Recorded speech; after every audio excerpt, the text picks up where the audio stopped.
Israa'el boombii niwukileeraa otoo qabaattu biyyoonni kana kinoorannee maaliif jeeqxi yookiin maaliif waraana kaafti? Biyyoonni addunyaa kunneen boombii niwukileeraa kan qabaachuun maaliif barbaachisa? Asiin dura biyyoota kamirraa balleessan yookiin barbadeessan? Kanaaf waan biraa bal'inaan waliin haasa'uu fi waa'ee liikii hiikaa fiixa isaa na biraatti argamaa hiikaa bagnagaan dhufti. Bagnagaan nu eddasli. Waa'ee niwukileeraa kan gaaf kaafnu Israa'el ka Iraanii kan malee asiin dura ka biyyoota kaanii balleessitee turte garuu ka isin balleessituun aduun tuqini ka Israa'el irraa haasofnu. Israa'el baay'ee dugaleessa keessa isii qofaatamaa niwukileeraa kan qaba.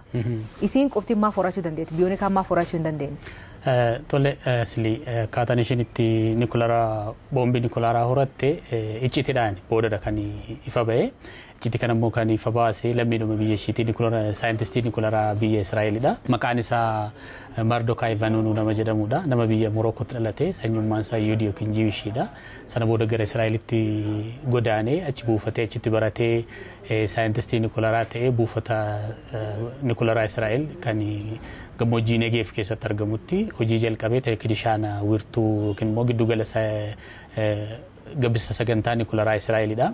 Sana booda yeroodhaan booda wanta Israa'el keessatti ta'u erga ilaalee booda sagantaan iccitii Israa'el hojjetaa jirtu kuni addunyaa bira akka ga'u murteesse. Kan ammoo akka murteessu maaltu isa taasise? Tokko Israa'elii rakkoo isaan Filisxeemota wajjin qaban beekamaadha addunyaa irratti rakkoo bara dheeraa qabu. Achi keessatti dhiibbaa yookiin immoo sarbama mirga nama garaagaraa Israa'el akka warra Filisxeem irratti Gaazaa keessatti akkasuma immoo West Bank keessatti akka gaggeessitu beekamaadha. Namni kun kaaba Afrikaa irraa yookiin immoo biyya Musliima Morookoo irraa dhufuunsaa wanta Israa'el keessatti ta'u addunyaa biraarraa adda waan ta'e waan arginatti fakkaata. Kan amma murteessee tokko Israa'el sarbama mirga namaa biyya lammiilee yookiin immoo Filisxeemota irratti taasiftu kana namni kun kanatti hin gammanne. Kanaaf kuni akka icciitii Israa'el kana akka jalaa baasu isa taasiseera. Kan biraa immoo maalidha? Israa'el addunyaa jalaa dhoksiteeti wanta kana kan hojjettu. Akka seera addunyaatti niwukileeraa boombii oomishuun hin danda'amu. Maal jedhama non proliferation treaty kan jedhamu jira. Israa'el sanarratti mallatteessite gara biyyoota 190 wayii kan ta'anii waliigaltee sana mallatteessaniiru. Maalidha inni biyyoota kana dura niwukileeraa qaban kan akka US, Faransaay, Chaayinaa fa'aa dabalatee kana booda nu booda biyyoonni kan biraa yoo niwukileeraa oomishanii gara wal dorgommii hin taanetti geessa badii hin taanetti nu geessa waan jedhanii yaadanii fi kana booda biyyoonni sagantaa gabbisa niwukileeraa enerjiidhaaf yookiin immoo wanta siviiliidhaaf anniisaan itti fayyadamuu danda'u.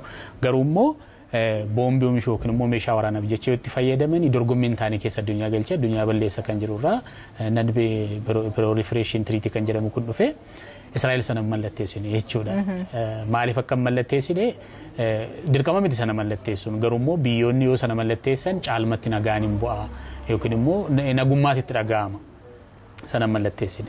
Kan addunyaa jalaa dhoksite tokko sana mallatteessine lama ija addunyaa jalaa dhoksite kan isheen hojjettu jechuudha. Sagantaan kun erga Israa'el bara 1948 hundoofte jalqabeeti kan eegale jechuudha. Yeroo sana muummee ministeera Israa'el jalqabaa kan ta'e David Ben-Gurion warra Faransaay wajjin waliigaltee iccitii erga gaggeesse booda keessumaa bara 1960mootaa kaasee amma bara 1980 keessa ga'utti namuuyyuu hin beeku Israa'el akka kana gammoojjii sana keessatti akka gabbistu jechuudha. Maal godhanii namoonni shakkan jiru even warra Ameerikaa mataan isaanii qorattoota erganii bakka isheen waan sanatti gabbistu gaafa deemanii qoratanii irra keessi isaa warshaa huccuu oomishuudha textile factoryidha. Isaan garuu lafa jalatti sana gabbisaa turan. Nama kanatu sana booda Mardokaay Vanunu kanatu sana booda iccitii kana ifa baase akkamittiin akka jalaa miliqan. Warra Ameerikaa hedduu dhaqanii gaafa qoratan humtuu hin jiru warshaa huccuu oomishutu jira jechuudha. Jala deebi'an. Kana waan dhiibbaa warra Filisxeem irra ga'uu fi iccitiidhaan Israa'el addunyaa jalaa dhoksitee waan kana oomishtee fi namichi kun jalaa baase jechuudha. Maal ta'e kan jedhutti haa dhufnu jechuudha. Bara 1986tti gaazexaa warra Ingilizii Sunday Times jedhu nama kana dubbisan. Nama kana dubbisanii iccitii kana baasan. Iccitiin kun akka ba'een namichi baqatee ba'e Mardokaay Vanunu jechuudha. Baqatee London ture sana booda Mossad hordofuu jalqabe. Israa'el maal gootee nama kana qabuudhaaf iccitii biyyaa nu jalaa baase waan ta'eef jechuudha. Yakka biyya ganuutiin himachuudhaaf jechuudha. Opereeshinii maqaatti moggaastee nama kana qabdee biyyatti deebisuudhaaf honeymoon operation kan jedhamu gaggeessite jechuudha. Honeymoon operation jechuun jaalalaan nama kana kiyyeessanii gara biyyaatti deebisuu jechuudha. Maal godhanii bakka inni jiru hoteelonni keessa buufate baranii London keessatti jechuudha. Nama lammii Ingiliis nama dubartii Ameerikaa irraa taate kan Jiwishii taate turistii fakkaattee London dhaqxee nama kanatti dhiyaattee jaalala qabsiistee sana booda bashannana honeymoon operation kan jedhamu kanaaf dhufee jechuudha. Jaalala qabsiistee gara Xaaliyaanii deemanii jechuudha. Gara Xaaliyaanii deemanii namichi kan jedhu maalidha jaalaluma jechuun bakka hiriyummaa yeroo ishee wajjin dabarsuudhaaf kan inni deemu sana booda qarqara bishaanii gaafa ga'anii motora qopheessanii yookiin immoo bidiruu yaach kan jedhamu jechuudha kan baay'ee qaalii ta'ee fi jaalalaa sobamee jechuudha saayintistii. Gaafa achi keessa galu warri Mossad ejantoonni yookiin immoo tikii Israa'el achitti isaan eeganii galaanarraan fuudhanii eessa geessanii qarqara Israa'el geessanii jechuudha. Amma achi ga'utti hin beeku jechuudha bashannanaa ta'u jedhee yaada. Sana booda erga Israa'el ga'ee yakka imanni irratti banamee himata biyya ganuu Speenaajiidhaan yakka irratti banamee imanni yakka irratti banamee waggaa 18 hidhame jechuudha. Waggaa 18 hidhamee bara 2004 erga mana hidhaatii ba'ee booda biyya keessaa kan baane gurri imalarra kaa'ame jechuudha. Amma Israa'el keessa jiraata Mardokai Vanunu saayintistii Israa'elidha. Saayintistii Nikularaati. Israa'el akka Nikulara qabdu kan jalaa saaxile kanaadha jechuudha. The article was published. There is no more any secrets. All the secrets was published is in the hand of all the world. Israa'el ammayyuu namantu hin haaltu hin amantu garuu erga namni seera akkasii qabdi. Himuun barbaadu. Garuu niwukileeraan Israa'el maaf barbaachisa? Fakkeenyaaf yeroo hunda gaaf niwukileera isaanii irraa haasa'an niwukileera isaanii osoo hin taane kan biyyoota biraa gaaf haasa'anii dhimmi jiraachuu keenyati akka nu jiraannuu fi akka lammiileen keenya hin banneef akka Israa'el hin bannee fi niwukileera isaanii balleessuu barbaannaa jedhan. Isaan garuu maaliif barbaachisa? Fakkeenyaaf bara 1950moota keessa kan ijaaruu eegalanii Egypt waliin yookiin Masrii waliinis wal dhabdee qaban. Gaafasii pireezidantii duraanii Masrii Gamal Abdel Nasser waliin rakkoo uumamte jirti. Isaan rukutuu fi hojjetanii maybe wanni isaanii murteeffachuuf. Akkasuma biyyoonni gaafa niwukileera oomishanii fakkeenyaaf warra Ameerikaa fudhattee Faransaay, Chaayinaa, warra Paakistaan, Hindii biyyoota akkasii yoo fudhatte inni jalqabaa deterrence jedhama. Amma ammaatti yeroo jalqabaatiif kan adda waraanaatti itti fayyadame Ameerikaa qofaadha. Sana booda biyyoonni ittiin fayyadamne itti fayyadamuudhaafis doktoriinii mataa isaatii qaba. Adeemsa dheeraa erga deemanii booda filannoo dhumaa yoo ta'e dhimma biyyi sun baduurra geesse yoo ta'edha biyyoonni niwukileera qaban kan itti fayyadaman malee biyyoota adda waraanaatti yoo walitti ba'anii niwukileera fayyadamuudhaaf adeemsa mataa isaa danda'e qabachu. Sababni isaa meeshaa waraanaa baay'ee balaafamaadha. Badii dhalootaaf itti fufu generation kun dhaloota hedduuf itti fufu kan geessisuudha jechuudha. Kanaaf deterransiidhaaf itti fayyadamu yookiin immoo maal gochuudhaaf alaalumatti sodaachisuudhaaf. Eebilu meeshaa niwukileeraa qaba gaafa jedhamu ni sodaatama. Namni sodaata biyyoonni kaan hin sodaatu of kabachiista jechuudha. Keessumaa immoo biyyoonni diina hedduun qaba jedhanii yaadan. Sababni isaa hundeeffama Israa'el yoo fudhattee bara 1948tti gaafa hundooftu kallattiidhaan waraana keessa galte biyyoota Arabaa wajjin. Biyyoota akka Masirii, biyyoota akka Joordaan, Sooriyaa, biyyoota akka Iraaq yoo fudhatte diinummaa baroota dheeraa qabu jechuudha. Kanaaf David Ben-Gurion maal yaade dhoksaadhaan garuu immoo guyyaa rakkootiif itti fayyadamne jedhee sababni Israa'el waraana garaagaraa keessa seenteerti biyyoota Arabaa wajjin waraana waggaa guyyaa 6 kan jedhamu jira Oktoobara waar yookiin immoo Yoom Kippur waar kan jedhamu jira. Amma sana niwukileer boombii akka qabdu namooyyuu hin beeku ture garuu yeroo sana isheen niwukileer boombii oomishaa jirti. Sana boodas rakkoo Sooriyaa wajjin keessa galtee ammaatu kan hin furamne jira kan Iraan jira yaaddoo garaagaraan qaba jettee yaadde jechuudha. Kanarraa kan ka'e waraana hedduu keessas galteetti. Baha giddu galeessaa keessaa biyyi ishee hedduu biyyoota allaa wajjin waraana keessa galte Israa'elidha. Kanarraa ka'anii akkaataan isaan biyyattii hundeessan mataan isaa warri Filisxeen wajjin rakkoo keessa waan isaan galchee fi ollaan isaanii hundumaa wajjin rakkoo qabu. Kanaaf kana akka maalitti fayyadamna alaalumatti ofirraa ittiin faccisnu yookiin immoo ittiin sodaachisne jedhanii. Yoo kan qabaanne namni nuti quubachee nurraa. Kanaaf immoo biyyoonni faallaa ishee jiran biyyoonni biraa yoo kana qabaatanii jala hambisuudhaaf jala hanqisuudhaaf yaalii garaagaraa gooteerti ittis kan milkoofte jirti isa immoo tokko tokkoon kaasnee ilaallaa jechuudha. Akkuma hiikan hidhee Israa'el waraan kan qabaachuuf isiif murteessaa akkasiin jettuutti diinota hedduu qabdi uummata kan ofirraa faccisuuf yookiin ofirraa biyyoota kan uummata hin taane biyyoota kan ofirraa faccisu yookiin ofirraa sodaachisuu fi boombii niwukileeraa qabaachuun isiif barbaachisaa akka ta'e ibsiti. Garuu biyyoonni ollaa isii akka hin qabaanne yeroo dheeraa fi jeeqti. Fakkeenyaaf Iraaq waliin lola donkaasini yookiin adda waliin lolini boombii niwukileeraa isaanii jala balleessite yookiin sagantaa boombii isaanii sagantaa niwukileeraa isaanii jala balleessite kana akkasiin itti balleessite hiikanii nuuf ibsa hiikasum akkamiin maalitti maan ta'e. Tole kan Iraaqii biyyoota kaan jala sagantaa nukleeraa yeroo jalqabaaf kan balleessee eegalte Iraaq irratti.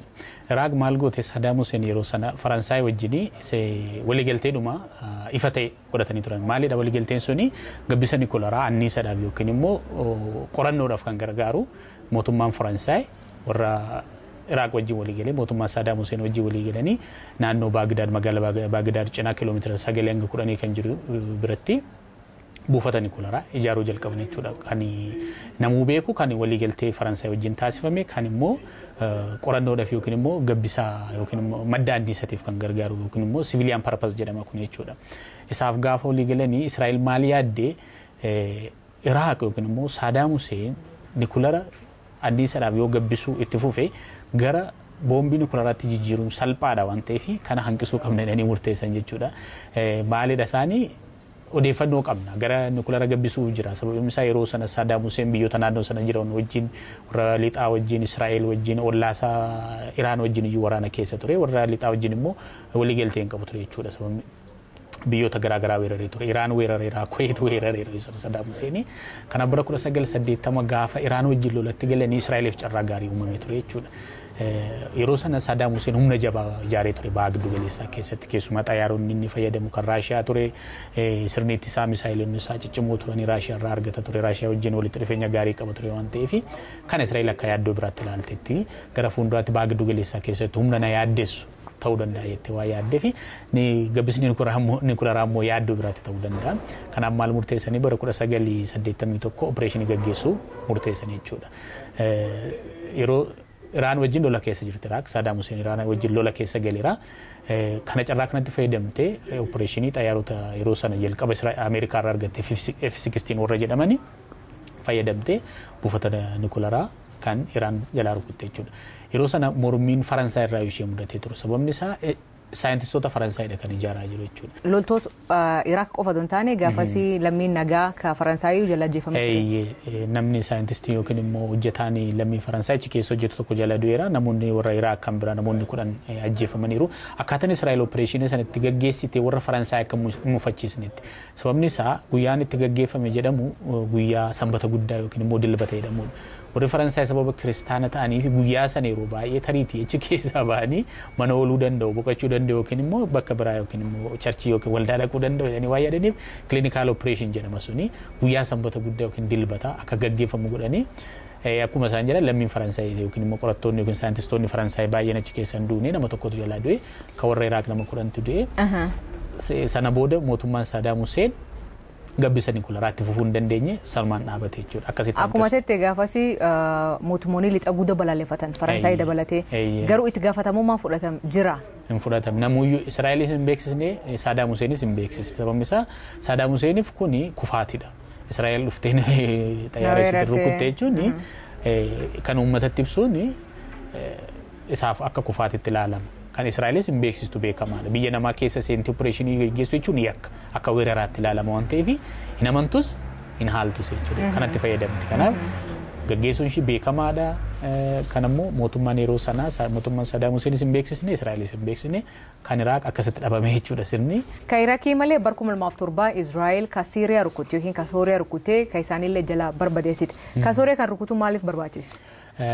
Kan Sooriyaa kan barbaachise kan Iraaq caalaa Sooriyaan Israa'elitti dhiyoodha. Rakkoo daangaa waliin iyyuu qabu jechuudha. Keessumaa bara 1967tti waraana guyyaa 6 kan jedhamuun gaarreen Golaan yookiin immoo Golaan Heights kan jedhamu Sooriyaa irraa fudhattee turte Israa'el jechuudha. Amma ammaatti hin deebisneef rakkoon sun jira. Israa'el jala buute. Rakkoon sun jira. Waraana Oktoobar Waar kan jedhamu keessattis bara 1973 ammas deebianii waraana keessa galanii Israa'el bakka sana gadi lakkisnee qabattee itti fuftee amma ammaatti sana rakkoon sun hin furamin jiru. Inni kan biraa Sooriyaa keessatti mootummaan Bashir al-Assad kan ture jechuudha. Kan ji'ootan dura aangorraa kaafan gammoojjii Sooriyaa keessatti gabbisa nukleeraa akka gaggeeffamu Israa'el bira geesse. Keessumaa bara 2004 irraa kaasee saayintistoonni Kooriyaa kaabaa Sooriyaa gargaaranii gammoojjii Sooriyaa keessatti wiirtuu gabbisa nukleeraa hojjetaa akka jiran dhoksanaan hojjetaa akka jiran tiki Mosaad bira ga'e. Kana maal murteessan warri Israa'el akkuma kan Iraaq godhan sana opereeshinii gaggeessuudhaaf murteessan. Garuu kan rakkootti ta'e yeroo sana dafanii opereeshinii gaggeessuudhaaf humni waraanaa Sooriyaa jabaadha Israa'eliif jechuudha.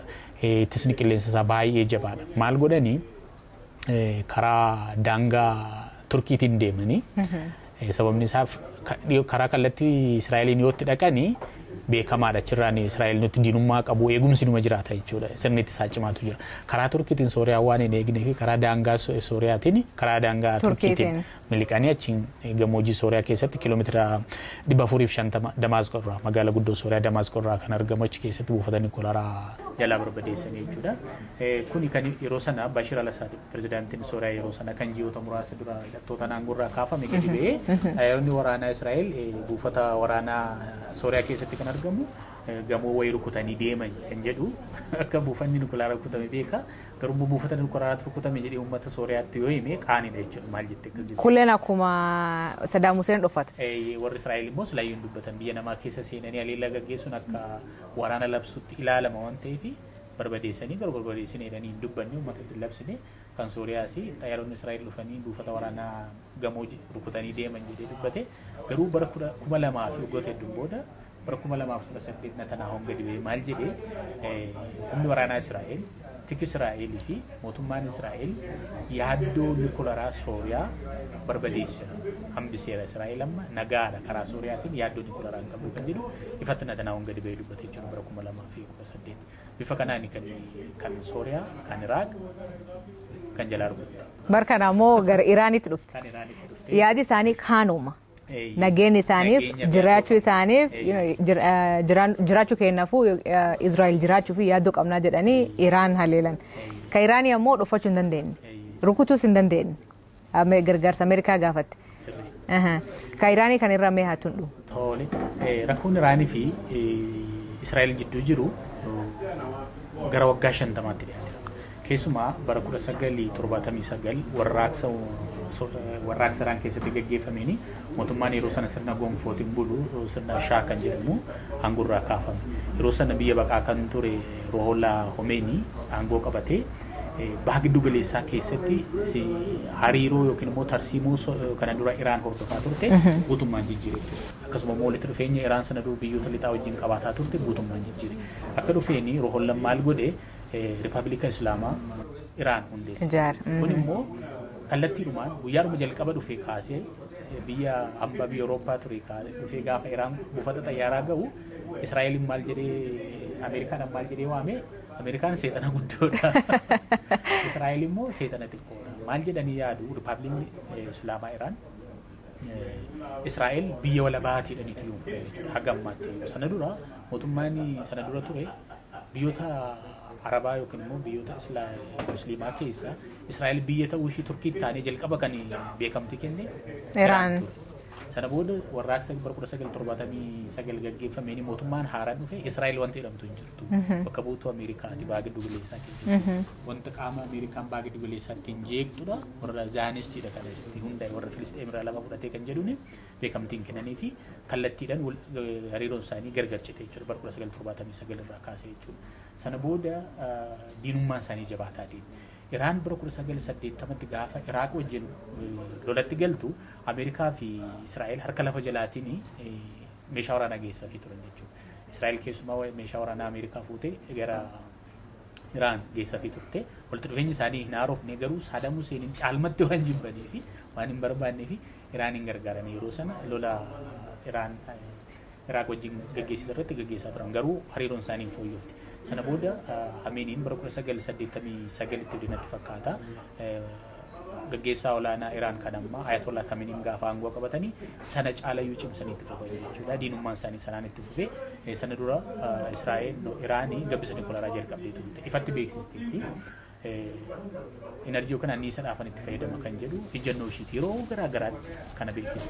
Israa'el akkuma warra Sooriyaa fi warra Iraaq goota sana yaaddoo nageenya qaba. Mootummaan Sooriyaa mootummaan Iraan boombii nukulaaraa oomishuudhaaf jedha. Kana ragaa qabatamaa qaba kan jedhu opereeshinii Sooriyaa keessa Iraan keessatti gaggeessiteeni arkaayivii yookiin immoo mankuusaa sanadni gabbisa nukulaaraa Iraan keessa taa'u Mosaad seenee jalaa fudhatee kana Netanyaahuun gadi ba'ee dubbatee ture. Sana walgahii yookiin immoo yaa'ii gamtaa biyyoota yaa'ii UN irratti dhiyaatee dubbateera agarsiisee jechuudha. Yeroo gabaabaa keessatti Iraan nukleera boombii hidhachuu dandeessi kan jedhu Netanyaahuun gara waggaa 20 oliitiif dubbataa ture jechuudha. Ameerikaanis intelligensiin isaanii yookiin dhaabbanni basaasa isaanii Iraaniin lakkii oomishuu hin geenye yeroo taafeefi jedhe. Trumpiin ammoo hin amanuu jedhe. Intelligensi isaanii deebi'ee hin amanuu jedhe. Netanyaahuun ammoo waggoota 20 oliif akka isaan gabbisaa turan akka isaan dhiyootu nu rukutu dhiyootu hojjetu jedhee jechaa ture. Garuu immoo Iraanii akka kana bira hin geenye waggaa dheeraaf itti karoorsaa turan. Kana lola guyyaa 12 yeroo darbe gaggeeffame irratti gadi ba'anii dubbataniiru. Qondaalonni olaanoo humna waraana Israa'el jechuudha. Kanaaf bara kana ejensiin atoomikii UN maal gabaasa dhiyeessee ture. Gaafa waxabajjii 12 yookiin 10 akkasumatti fakkaata. Gabaasni dhiyeesse maalidha? Israa'el utoo haleellaa Iraan irratti hin badin guyyaa tokko dursee ejensiin atoomikii UN Iraan yuraaniyeemii gabbisa anniisatiif ooluun olitti 60% guddistee jirti. Kuni hin ayyamamuuf kan jedhu akkasuma immoo akka nuti dhaqnee hin qoranneef yookiin immoo hin ilaalleef hin to'anneef nu dhorkitee jirtu kan jedhu gabaasa dhiyeesse. Kun Israa'eel haleellaa Iraanitti gaggeessuuf karoorfatteef akka maalitti akka galteetti gargaara jechuudha. Kanarraa kan ka'e Iraan irratti waraana bantee buufataalee nukleeraa Iraan gurguddoo jedhaman 3 Natanz kan jedhamu Fordo kan jedhamu akkasumas Isfahan kan jedhamu irratti deddeebina haleellaa gaggeessitee guyyaa tokkotti saayintistoota nukleeraa Iraan gara 10 ta'an ajjeestee kan qondaalota waraanaa olaanoo jala ajjeestee akkasumas sadadoos immoo clandestine operation kan jedhamu operation dhoksaa Iraan irratti gaggeessaa turte qondaalota waraanaa jala ajjeessaa turte keessumaa Faqraddiin kan jedhamu saayintistii biyyi nukleeraa Iraan beekamaadha bara 2020 kan jala ajjeestee AI maashinii AI yookiin immoo meeshaa waraanaa AI dhaan fageenya irraa to'atamuun kan jala ajjeeste Iraan keessatti bara 2010 hanga bara 2021tti saayintistoota nukleeraa Iraan gara 5 ta'an jala ajjeesteetti. Bara kana immoo saayintistoota waraanaa Iraan guyyaa 12 keessatti saayintistoota Iraan 11 ta'an jala ajjeestee jirti. Kuni maal jechuudha? Israa'eel baha giddu galeessaa keessatti biyyoonni biroo isheedhaan ala akka hin qabaanne. Sagantaa boombii nukleeraa ka baha giddu galeessaa kan malee biyyoonni sagantaa nukleeraa yookiin boombii nukleeraa kun qabdu hedduutu jira. Fakkeenyaaf Ameerikaa, Faransaay, UK, Chaayinaa, Pakistaanii fi Kooriyaa kaabas hin qabu. Israa'el dabalatee jechuudha. Kaaniin ammoo ardi Afrikaa kan irratti biyyi qabdu. Ammaatti kan mirkana hin jiru. Duraanii kan qabdu Liibiyaadha. Kan Liibiyaa immoo waliigalteen Ameerikaa fi UK faa Faransaay faan. Kan akkasuma dhaabbanni biyyoota gamtoomanii keessa galee Liibiyaan bara 2003 sagantaa gabbisa nukleeraa ishee dhaabuudhaaf murteessite. Inni kan biraas keessatti wanti ka'uu malu Afrikaan kibbaa boombii nukleeraa qabdi turte. Afrikaan kibbaa maal goote keessumaa bara apartaayidii jala turan sirna bittaa apartaayidii warra Ingilizii jala gaafa turani mootummaan yeroo sana ture. Afrikaan kibbaa gara warra koomunistii warra Raashiyaatti akka hin deemnee fi warra Ameerikaa maal godhanii turanii akkashin meeshaa nukleeraa qabaattu gara biyyoota lixaatti akka harkifamtuu fi godhanii turanii sana booda sirna apartaayidii gaafa kufu Neelsan Maandeellaan fa'aa ta'anii murteessan jechuudha.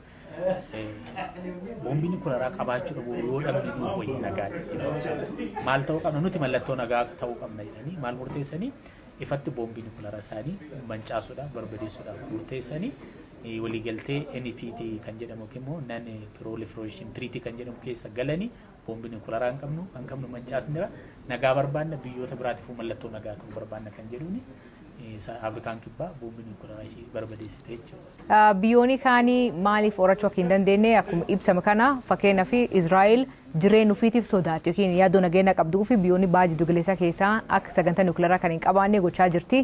Guyyaa biraa waan biraa qaban isaaniif deebina ammaaf nagaatti.